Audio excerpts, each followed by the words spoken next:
Good morning student. MDS university Ajmer के BA part first political science के paper second के मेरे प्रिय साथियों, आज हम एम.एन. रॉय के बाद आपका नया चैप्टर शुरू करने जा रहे हैं। एक नए विचारक की आज आपसे बात करेंगे। परीक्षा की दृष्टि से और आपकी जानकारी दोनों ही दृष्टियों से बड़ा महत्वपूर्ण है जयप्रकाश नारायण या जेपी। कई बार आप देखिएगा कि व्यक्ति के जो निकनेम्स होते हैं, उपनाम जो उन्हें मिलते हैं, वो उनके नाम से अधिक लोकप्रिय हो जाते हैं। जैसे आप देखिए, जवाहरलाल नेहरू साहब के नाम के आगे पंडित जी कहा जाता था, या गांधी जी के साथ महात्मा, या पटेल के नाम के साथ सरदार। वैसे ही जिस व्यक्तित्व की आज हम बात करेंगे, इस विचारक पर आज हम चर्चा करने जा रहे हैं, नाम जयप्रकाश नारायण है, लेकिन जेपी के नाम से कई जगह आप इन्हें पढ़ेंगे, सुनेंगे और देखेंगे। शुरुआत में आज थोड़ा सा इनका परिचय देखते हैं। 1902 में उस समय के उत्तर प्रदेश के गांव में, जो वर्तमान में उत्तर प्रदेश में है, पहले बिहार में हुआ करता था, सिद्ध बदियारा, वहाँ जेपी का जन्म हुआ है 1902 में। मेधावी हैं, पढ़े लिखे परिवार से हैं। शुरुआती दौर में अपनी बुद्धि का परिचय दे रहे हैं और बचपन से नैतिक शिक्षा से बड़े प्रभावित हैं। नैतिक आचरण, नैतिक ज्ञान और नैतिक व्यवहार शुरू से इन्हें आकर्षित करता रहा है, अट्रैक्ट करता रहा है। इसी दौरान 1921 आता है। ध्यान रखें, गांधी जी दक्षिण अफ्रीका से भारत लौट चुके हैं और आपने भारत में असहयोग आंदोलन छेड़ दिया है। नॉन कॉपरेशन मूवमेंट या असहयोग आंदोलन से जेपी या जयप्रकाश बड़े प्रभावित हुए और 1921 में वो इस आंदोलन से जुड़ते हैं। 1922 में आपका विवाह होता है और 1922 में ही आप उच्च अध्ययन के लिए अमेरिका जाते हैं। बर्कले के कैलिफोर्निया विश्वविद्यालय में आप अध्ययन के लिए गए हैं। और याद रखिए, उस समय इन विश्वविद्यालयों में पढ़ पाना आसान काम नहीं था। बहुत मुश्किल और बहुत ही योग्य व्यक्तियों को ही वहाँ प्रवेश मिला करता था। लेकिन वहाँ पर जयप्रकाश जी को प्रवेश मिलता है। आप अपना अध्ययन करते हैं और वहाँ पर वो मार्क्स, एम.एन. रॉय और अन्य व्यक्तित्वों को पढ़ते हैं, तो समाजवाद की तरफ उनका झुकाव बढ़ना शुरू होता है। देखिए, आप पाएंगे जीवन में आपका जो अध्ययन है वो आपके एक्शन को इफेक्ट करता है, प्रभाव डालता है। आपके जीवन पर 3 चीज असर करती हैं। एक, आपका फैमिली एनवायरनमेंट, दूसरा आपके आदर्श, और तीसरा सोशल रिएक्शन, इसमें कि आपकी शिक्षा भी आती है। जयप्रकाश जब अमेरिका में पढ़ रहे हैं, ये जो 8 साल की अवधि है, यानी 1922 से 1930 तक की 8 साल की अवधि में वो अमेरिकी समाज को देख रहे हैं, वहाँ की चीज़ों को अनुभव कर रहे हैं और पढ़ाई भी कर रहे हैं। और वहाँ पर अपने जीवन को चलाने के लिए उन्हें कई छोटे मोटे काम भी करने पड़े। परिवार से इतना पैसा मंगाने की स्थिति में वो नहीं थे, तो वहाँ उन्होंने श्रम की महत्ता, द इम्पोर्टेंस ऑफ लेबर को समझा।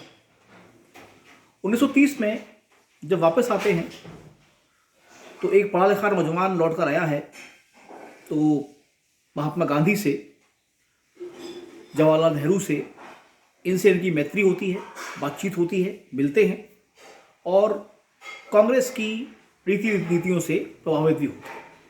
आप ध्यान रखें, इस समय सविनय अवज्ञा आंदोलन जारी है, जो गांधी जी का दूसरा आंदोलन चल रहा है। इस दौरान 1934 में वो कांग्रेस से जुड़ते हैं, भारतीय राष्ट्रीय कांग्रेस से, और कांग्रेस के भीतर ही आचार्य नरेंद्र देव और उनके अन्य साथियों के साथ वे कांग्रेस समाजवादी पार्टी की स्थापना करते हैं। यानी कांग्रेस के भीतर ही एक समाजवादी ग्रुप को एस्टेब्लिश करते हैं, उसकी स्थापना करते हैं, जिनके समाजवादी आदर्श हैं और उनको प्राप्त करने के तरीके। इसी दौरान बात थोड़ी आगे बढ़ती है, कुछ बरस निकलते हैं और 1939 आ जाता है। द्वितीय विश्व युद्ध शुरू होता है और द्वितीय विश्व युद्ध शुरू होने के लगभग 2.5 या 3 बरस के बाद गांधी जी भारत के अंदर करो या मरो के नारे के साथ भारत छोड़ो आंदोलन शुरू करते हैं। जयप्रकाश नारायण इस वक्त जेल में कैद हैं, उन्हें गिरफ्तार कर लिया गया है। आप कल्पना करें गांधी पर उनके विश्वास की कि ये शख्स हजारीबाग जेल तोड़कर भागे हैं।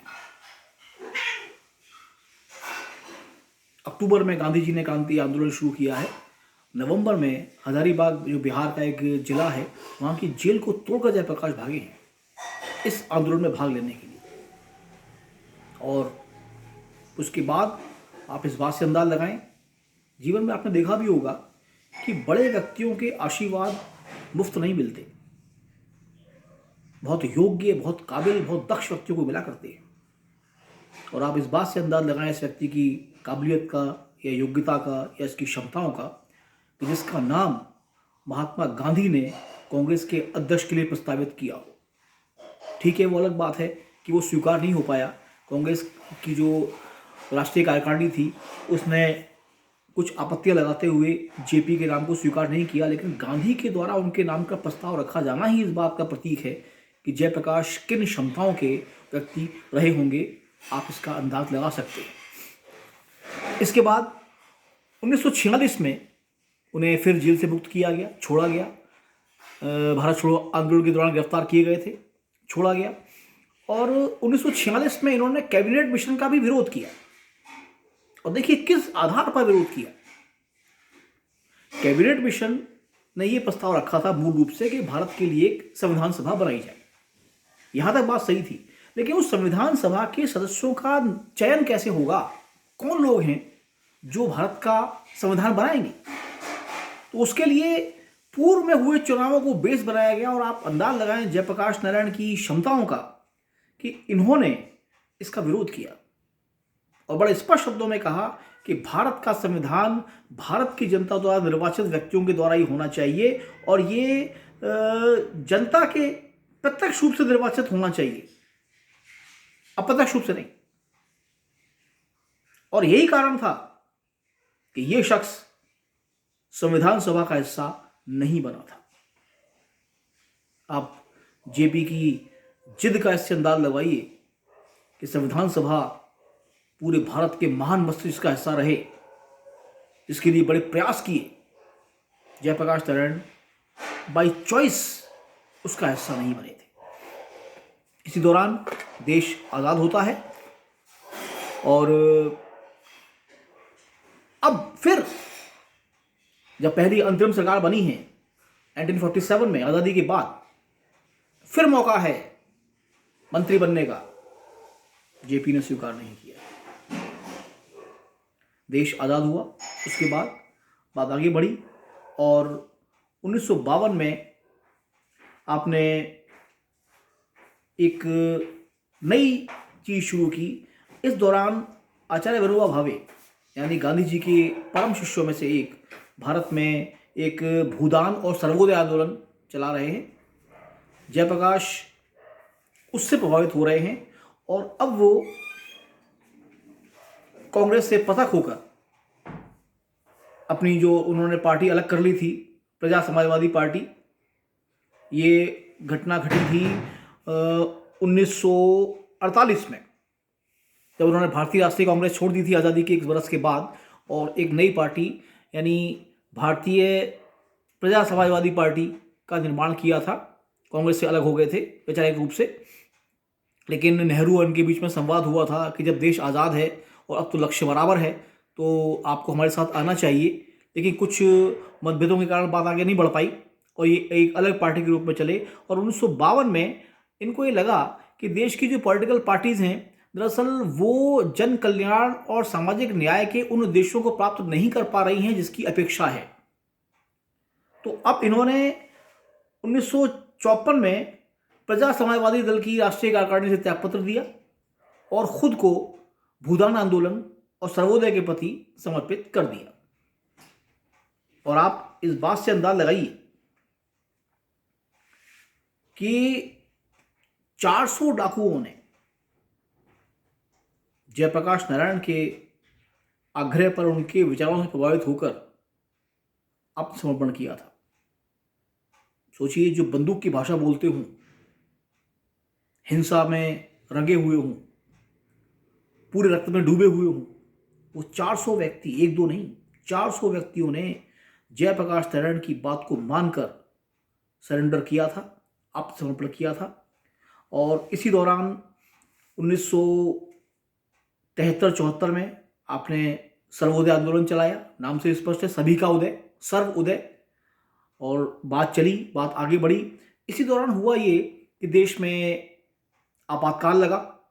और आपातकाल से पहले देखिए, 1972 में हम 1971 बांग्लादेश से हम लोग युद्ध लड़ चुके थे, हम जीते हैं।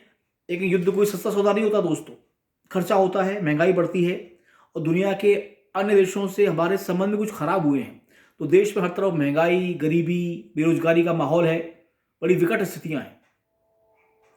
जेपी ये मान रहे हैं कि यह सरकार की विफलता है, जबकि ऐसा मानना भी कोई बहुत न्यायोचित नहीं होगा। सरकार के पास कोई जादू की छड़ी नहीं होती कि वो घुमाए और सब कार्य ठीक हो जाएं।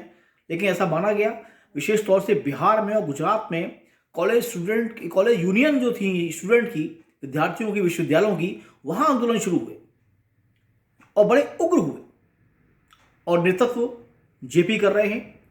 उनका मानना यह है कि ये समग्र क्रांति, सर्वोदय तभी हो पाएगा जब देश का युवा सामने आए और व्यवस्था को बदलने की कोशिश करे। इसी दौरान 1975 में देश में आपातकाल लगा। आपातकाल के दौरान कई घटनाएं, दुर्घटनाएं ऐसी घटी जिससे कि देश का माहौल बिगड़ा। और ये आपातकाल जब 1977 में खत्म होता है और दोबारा नए चुनाव कराने की घोषणा होती है, क्योंकि इस आपातकाल की अवधि के दौरान लोकसभा का कार्यकाल पूरा हो चुका था। जो 5 साल की अवधि होती पूरी हो चुकी थी, आपातकाल में उसको बढ़ाया गया था, वो खत्म हो गई थी।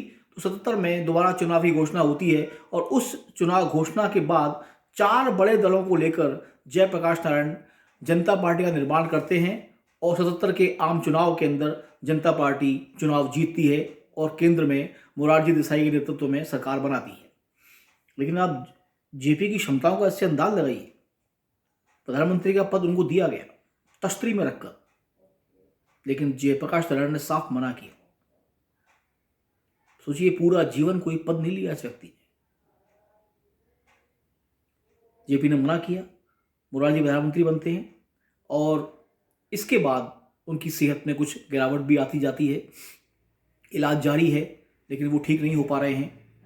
और इस जनता पार्टी सरकार ने अपना पूरा कार्यकाल नहीं किया, ये बीच में ही गिरी। कई इसमें झगड़े भी हुए, फसाद हुए आपस के अंदर, तालमेल का अभाव भी रहा। तो जेपी ने इनके लिए भी कहा कि ये सरकार भी उन उम्मीदों पर खरी नहीं उतर रही है इसकी अपेक्षा थी। और इसी दौरान 8 अक्टूबर 1979 को जयप्रकाश नारायण का निधन हो जाता है। धन्यवाद।